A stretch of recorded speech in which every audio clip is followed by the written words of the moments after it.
एक गांव में हरिया नामक व्यक्ति रहता था। बाप दादाओं से उसे काफ़ी संपत्ति प्राप्त हुई थी।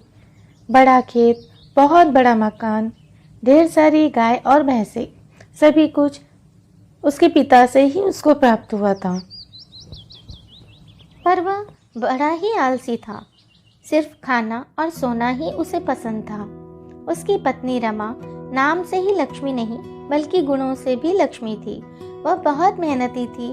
परिवार तथा बच्चों का वह कुशलतापूर्वक ध्यान रखती थी। खेतों में फसल बोने का समय बीता जा रहा था, पर हरिया ने अब तक बुआई शुरू नहीं की थी। पति के इस आलस्य से रमा बहुत ही परेशान थी। अरे दिन भर बैठकर पलंग तोड़ते हो, खेत में इतना काम पड़ा है, चलो ना जाकर बुआई तो कर लें। तुम्हारे इस आलस्य के कारण एक दिन खाने के भी मोहताज हो जाएंगे हम। पर मैं तो कुछ लोगों को बोला हूँ बुआई कर देने को, कोई ना कोई जरूर कर देगा। तुम्हारी यही बात मुझे पसंद नहीं आती।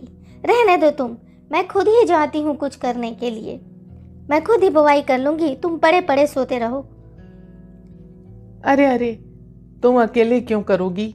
चलो मैं भी चलता हूँ। और पति पत्नी खेत की ओर चल दिए। कब से बोल रही थी, अब तक यदि शुरू कर लिए होते तो बुआई खत्म भी हो चुकी होती। चलो, देर आए दुरुस्त आए।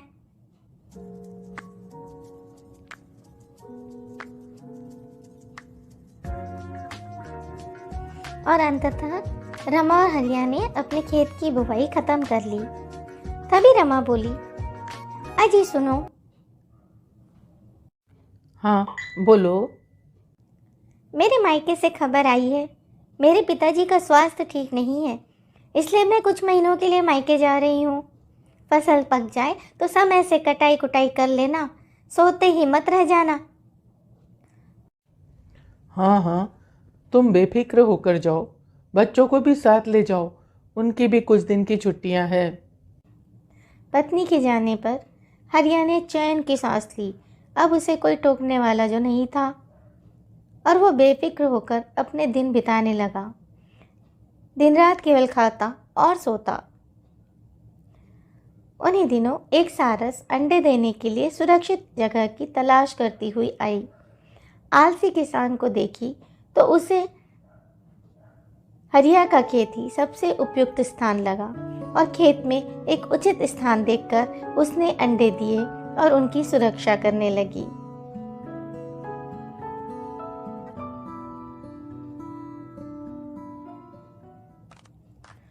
कुछ ही दिनों में अंडों से 3 सुंदर नन्हे बच्चे बाहर आ गए। सारस अपने बच्चों के भोजन का इंतजाम करने के लिए जाती थी और बाकी समय बच्चों के साथ ही बिताती थी। बच्चों, मैं जब बाहर जाती हूँ तुम्हारे भोजन लाने के लिए तो तुम अपना ध्यान रखा करो। किसान के कुत्ते तुम्हें यदि देख लिए तो तुम्हें मार डालेंगे, तो संभल कर रहा करो, इधर उधर नहीं घुमा करो। समय बीतता गया, बच्चे धीरे धीरे बड़े हो रहे थे। इधर खेत में फसल भी पक चुकी थी। एक दिन माँ सारस खाने की तलाश में बाहर निकली तो बच्चे खेल रहे थे। तभी उन्होंने हरिया किसान की आवाज़ सुनी। रमा ने कहा था फसल समय पर काटने के लिए, फसल तो पक चुकी है। किशन दोस्त को बोल देता हूँ मेरी फसल भी कटवा दे जल्दी। बच्चे ये सुनकर डर गए और माँ के आने पर बोले, माँ, हमें ये जगह छोड़नी पड़ेगी क्योंकि किसान का मित्र जल्दी ही कटाई करेगा। माँ सारस बोली, नहीं, अभी हमारे जाने का समय नहीं आया है। तुम्हारे पंख भी उतने मजबूत नहीं हुए हैं कि उड़ सको। अभी हम यहाँ आराम से रह सकते हैं। और वास्तव में फसल काटने के लिए कोई भी नहीं आया। कुछ दिन ऐसे ही बीत गए। एक दिन बच्चों ने फिर से हरिया के कहते सुना, ये किशन तो नहीं आया, अब मैं रामेश्वर चाचा से बोलूँगा कि मेरी फसल कटवा दे। जब माँ सारस आई तो बच्चों ने बताया, माँ, अब तो हमें जाना ही पड़ेगा क्योंकि किसान चाचा आकर फसल काटेंगे। माँ बोली, निश्चित रहो बच्चों, अभी हमें कहीं नहीं जाना पड़ेगा, तुम यहाँ आराम से रहो। और सच में ही कोई फसल काटने के लिए नहीं आया। कुछ दिन ऐसे ही बीते। अब तक बच्चे भी कुछ बड़े हो गए थे। इधर किसान ने देखा यदि अब भी फसल नहीं काटा गया तो फसल ऐसे ही नष्ट हो जाएगी। हरिया खड़े खड़े बड़बड़ाया, किसी ने भी फसल काट कर नहीं दी। अब यदि फसल नहीं काटा तो पत्नी जिंदा नहीं छोड़ेगी। अब कल से ही मैं फसल काटूंगा। शाम को माँ के आने पर बच्चों ने सब कह सुनाया। माँ बोली, बच्चों, अब हमारे यहाँ से जाने का समय आ गया है। चलो, अब तुम तीनों भी बड़े हो गए हो। पर माँ, अब कैसे हमारे जाने का समय हो गया? जब तक किसान दूसरों के भरोसे काम छोड़ दिया था तब तक वह काम नहीं होगा, मैं निश्चित थी। पर अब किसान ने खुद ही काम करने की ठान ली है तो अब फसल जरूर कटेगी और इसलिए हमें यहाँ से जाना पड़ेगा। तो चलो बच्चों, हम अब दूसरी जगह की तलाश में चलते हैं। और फिर माँ सारस अपने तीनों बच्चों को लेकर दूर आसमान में उड़ चली। इस कहानी से हमें ये शिक्षा मिलती है कि कितनी भी बड़ी मुसीबत हो, धैर्य के साथ उसका सामना करना चाहिए।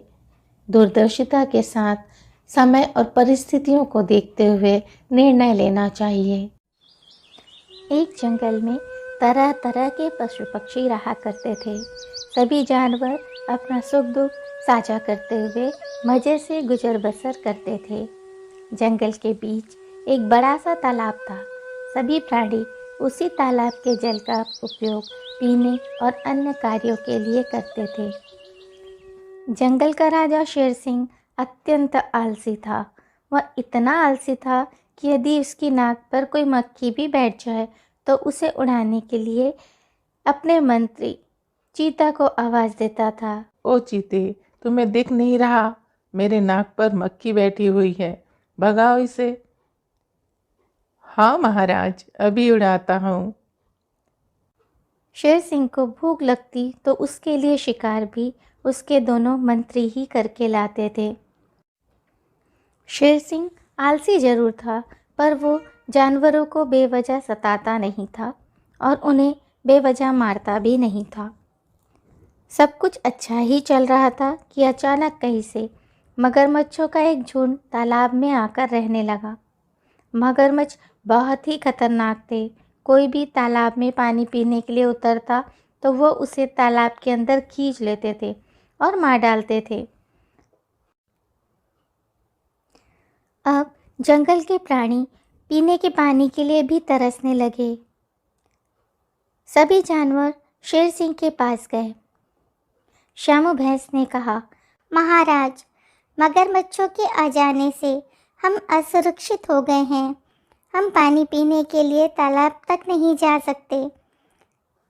प्यास के मारे सभी की जान जा रही है।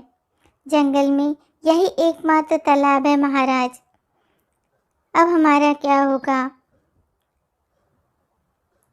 उस तालाब पर मगरमच्छों ने पूरी तरह कब्जा कर लिया है।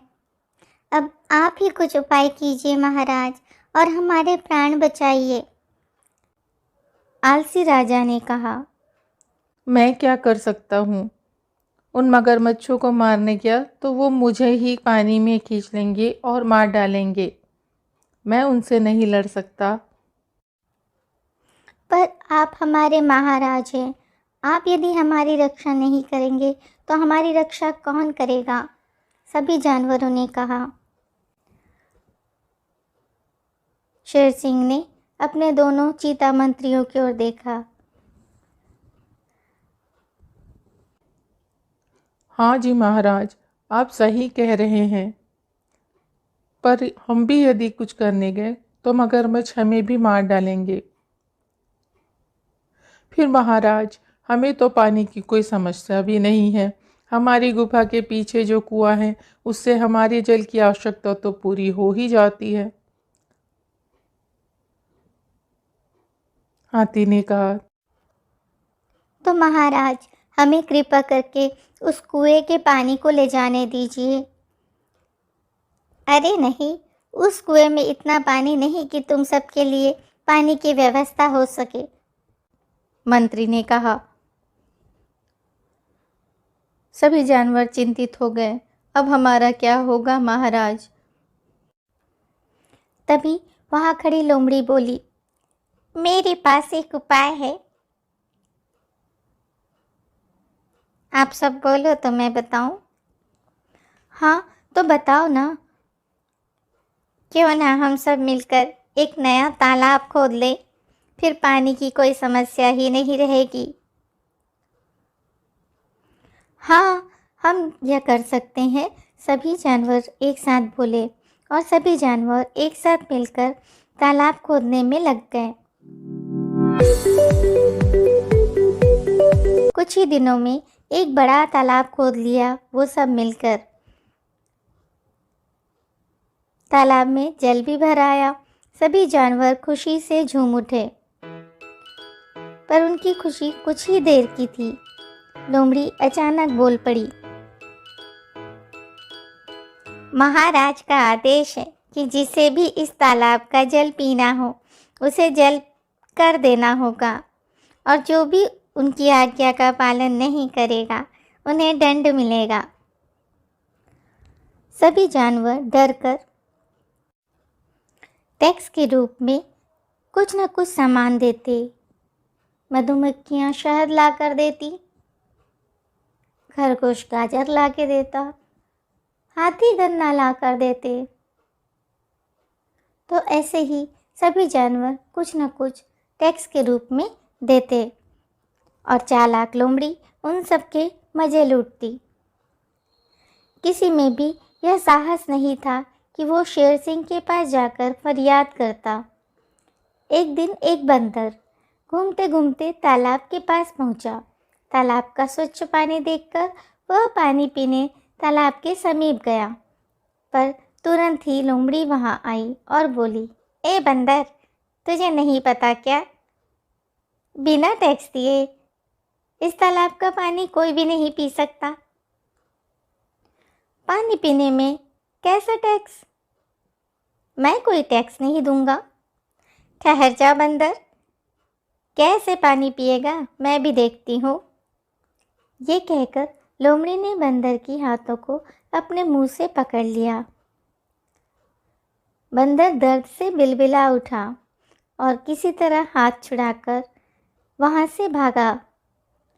भागते भागते वो सीधे ही शेर सिंह के पास पहुँचा और उसे सारी बातें कह सुनाई। अब शेर सिंह को गुस्सा आया। वो समझ गया कि लोमड़ी उसका नाम लेकर मजे लूट रही है और जानवरों को तंग कर रही है। उसने तुरंत ही अपने मंत्रियों को तालाब की ओर भेजा। दोनों मंत्री वहां जाकर लोमड़ी को पकड़ लिए और उसे मार डाला, और साथ ही उन्होंने ऐलान किया कि अब किसी भी जानवर को जल कर देने की कोई भी आवश्यकता नहीं है। अब किसी को भी जल पीने से कोई नहीं रोक सकता, क्योंकि दुष्ट लोमड़ी को उसके किए की सज़ा मिल चुकी थी और महाराज को भी अपने कर्तव्यों का ज्ञान हो चुका था। इस कहानी से हमें ये शिक्षा मिलती है कि जो दूसरों का बुरा करता है उसका भी अंत बुरा ही होता है। कभी भी किसी की मजबूरी का फ़ायदा नहीं उठाना चाहिए, नहीं तो बुरे कर्मों की सज़ा ज़रूर मिलती है। Please press the notification button and subscribe.